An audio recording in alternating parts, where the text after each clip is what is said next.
यहां महादेव के मन में इच्छा है कि मेरा ही भक्त है रावण, परंतु इस रावण ने ब्राह्मणों का, गौओं का, संतों का इतना अपमान किया है,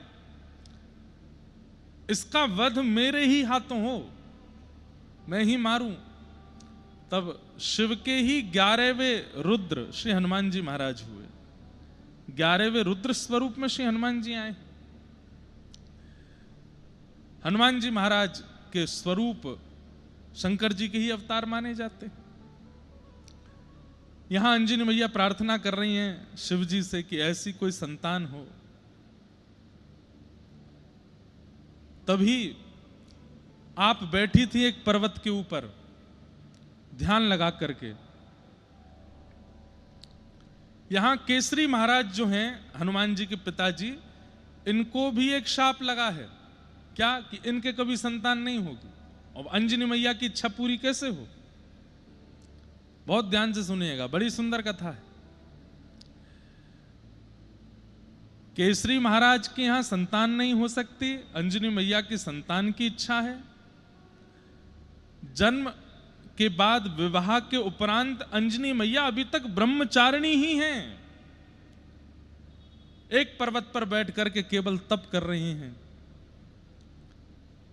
महादेव की इच्छा है कि मुझे ही जाना है 11वें रुद्र के रूप में, रावण का वध मैं ही करवाऊंगा राम जी से जाकर के।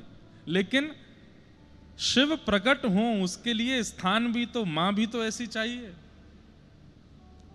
तभी संतों ने, ऋषियों ने, देवताओं ने कहा, बोले अंजनी मैया हैं, इनके गर्भ से आपका अंश यदि प्रकट हो जाए तो वो रावण वध कर सकता है। किनका आश्रय लिया जाए? तब देवताओं में अति बलवान श्री पवन देव, वायुदेव, उन्होंने कहा हम करेंगे। कैसे करेंगे? तो प्रभु श्री कृष्ण, प्रभु नारायण जब मोहिनी रूप धारण किए, इतने सुंदर बन गए, इतने सुंदर बन गए, सब देख करके मोहित हो गए। उस मोहिनी रूप को देख करके महादेव के नेत्रों से ऐसे प्रेमाश्रु प्रकट हुए, उन प्रेमाश्रुओं ने ही पृथ्वी पर आकर के अनेक अनेक रत्नों का रूप धारण कर लिया, स्वर्ण का, चांदी का रूप धारण कर लिया। उन्हीं प्रेमाश्रुओं को कई संतों ने, कई ऋषियों ने अपने पास में अभिषिंचित कर लिया। तभी पवन देव ने देखा कि महादेव के नेत्रों से प्रेमाश्रु प्रकट हो रहे हैं। पवन देव उसी प्रेमाश्रु को लेकर के गए हैं और पर्वत के ऊपर बैठी हुई अंजनी मैया के पास पहुंचे। ध्यानस्थ बैठी हैं। तभी उनको ऐसा अनुभव हुआ जैसे मानो किसी ने उनके अंग का स्पर्श किया हो। तुरंत अंजनी मैया के नेत्र खुल गए। कौन है? कौन मेरा स्पर्श कर रहा है? मैं ब्रह्मचारिणी हूं, किसकी इतनी हिम्मत हुई जो मेरा स्पर्श करे? तुरंत पवन देव बोले, मैया मैं हूं, आप बिल्कुल चिंतित मत होइए। आपने मेरा स्पर्श कैसे किया? मैं पवित्र नारी हूं, आपने मेरा स्पर्श किया कैसे? पवन देव बोले, मैया मैं पवन देव हूं, चींटी से लेके हाथी तक सबके स्पर्श करने का अधिकार है मेरा। मैं सबको स्पर्श कर सकता हूं, मुझसे ज्यादा पवित्र कोई है नहीं। इसलिए आप बिल्कुल चिंतित मत होइए कि मेरे स्पर्श से कहीं कोई अपवित्र भाव ना आया हो। मेरा अधिकार है आपको स्पर्श करने का। क्यों आए हैं आप? बोले कि मां आपके चित्त में जो इच्छा है उसकी पूर्ति के लिए आया हूं। आप बिल्कुल सावधानी से बैठे रहिए, मैं आपके कर्ण रंध्र से कुछ भाव आपके चित्त में अभिषिंचित करूंगा, जिससे एक ऐसा बालक आपके कुल में प्रकट होगा जो प्रभु की सेवा, प्रभु की सहायता करे, जो आपकी इच्छा, जो आपकी भावना, उन सब की पूर्ति करे। और अंजनी मैया ध्यानस्थ बैठी हैं और तभी कर्ण रंध्र से वह प्रेमाश्रु महादेव का गर्भ में विराजमान हुआ और अंजनी मैया के गर्भ से प्रभु श्री हनुमान का अवतरण हुआ। अब देखो कितनी कथाएं हैं। एक कथा यह भी है। अब इस कथा से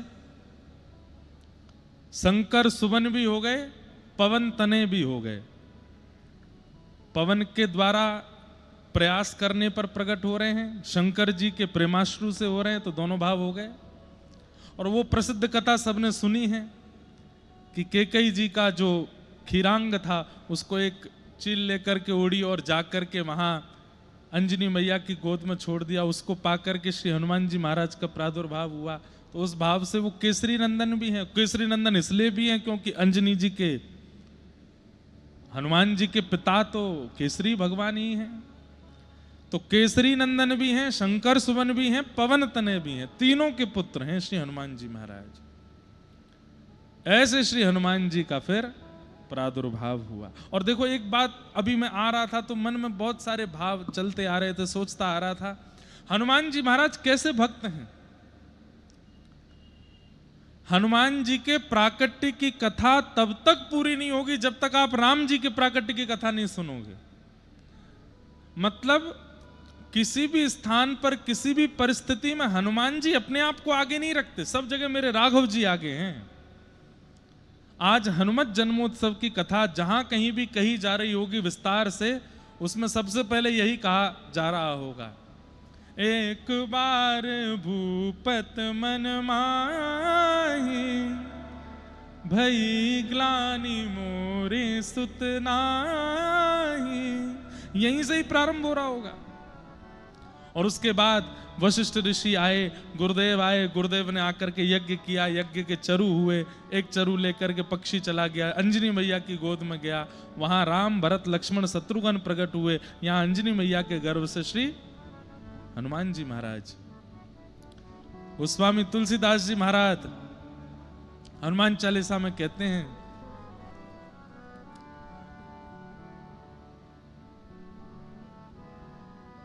रघुपति कीनी बहुत बड़ाई, आगे क्या है? नहीं, हमको आती नहीं, हनुमान चालीसा में बताओ क्या है। रघुपति कीनी बहुत बड़ाई, भरत समु भाई। क्योंकि भरत जी जिस चरु से प्रकट होने वाले थे, कैकेयी मैया के गर्भ से, वही चरु लेकर के गई है चील और जाकर के दिया है अंजनी मैया को। इसलिए भरत जी और श्री हनुमान जी वो सम प्रिय हैं। हनुमान जी को जितना प्रेम भरत जी से करते हैं श्री राम जी, उतना ही प्रेम श्री हनुमान जी महाराज से करते हैं। क्यों? ये एक ही अंश से दोनों प्रकट हुए हैं। बहुत प्रेम करते हैं श्री हनुमान जी से। और हनुमान जी के प्रति प्रेम करने का जो मूल कारण है, वो कारण यही है कि हनुमान जी अत्यंत योग्यताओं से परिपूर्ण हैं, पर समस्त योग्यताएं छुपी रहती हैं राम भक्ति के अंदर। हमारे अंदर कोई योग्यता आ जाती है, वो तुरंत दिख जाएगी। जैसे मैं धनवान हो जाऊं, तो मैं अगर बहुत धनवान हो जाऊं तो मेरी आकृति, मेरा चलना उठना बैठना बोलना, मेरा सब कुछ बदल जाएगा और उससे पता चल जाएगा कि मैं धनवान हूं। मैं ज्ञानवान हो जाऊं, विद्वान हो जाऊं, तो मेरी भाषा, मेरी बोली, मेरे शब्दावली, मेरे कहने का ढंग, उससे पता चल जाएगा कि मैं विद्वान हूं। हमारे शरीर की गतिविधियां हमारी योग्यता का परिचय दे देती है। पर हनुमान जी को देख करके कोई नहीं कह सकता कि इनमें अत्यंत योग्यताएं हैं। क्यों? सब भक्ति के आड़ में छुपी रहती हैं, भक्ति के अंदर दबी रहती हैं। इसलिए हनुमान जी राघव जी को अति प्रिय हैं।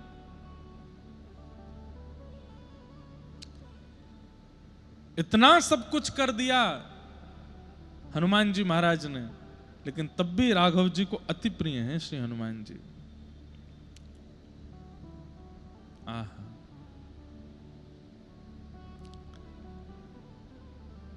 सीता सुध लेकर के आए, लंका जाकर के पूरी लंका जला के आ गए। सबने प्रशंसा की हनुमान जी महाराज की, वाह हनुमान जी, आपने जो किया कोई नहीं कर सकता, हनुमान जी आप जैसा कोई नहीं है।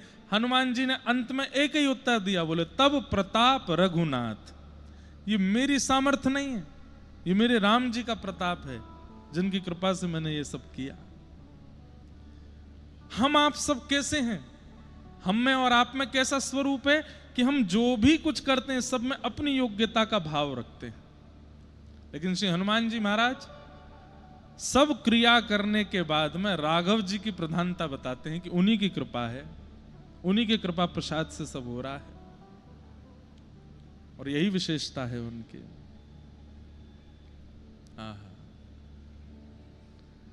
हनुमान जी महाराज प्रथम बार मिले जब राम जी से, राम जी और लक्ष्मण जी दोनों सिया जी की खोज कर रहे हैं, और खोज करते करते जैसे ही ऋषमुख पर्वत से देखा है कि दो वनवासी चलते हुए आ रहे हैं, अत्यंत सुकुमार, अत्यंत कोमल, अत्यंत सुंदर, हनुमान जी महाराज रूप बदल करके पहुंच गए हैं, एक ब्राह्मण का रूप धारण करके गए हैं, और जाकर के श्री राम जी से उनका परिचय पूछ रहे हैं कि आप कौन हो और आप इस प्रकार से यहां वन में विचरण कर रहे हो। आपके चरण देख करके लगता है कि रुई के ऊपर भी चरण रखोगे तो आपको पीड़ा हो जाएगी। इतने निष्ठुर वन में बिना पादुका के आप कैसे घूम रहे हैं? आपका नाम क्या है? आप कौन है? कहां से आए हैं? लक्ष्मण जी ने परिचय देते हुए कहा कि हमारे बड़े भैया राम जी हैं, अयोध्यापति दशरथ जी के पुत्र हैं, राघव जी हैं, हम इनके छोटे भैया लक्ष्मण जी हैं, हमारी भाभी मां सिया जी का किसी ने हरण कर लिया है, उन्हीं को खोजते हुए ढूंढ रहे हैं। जैसे ही सुना ये प्रभु श्री राम हैं,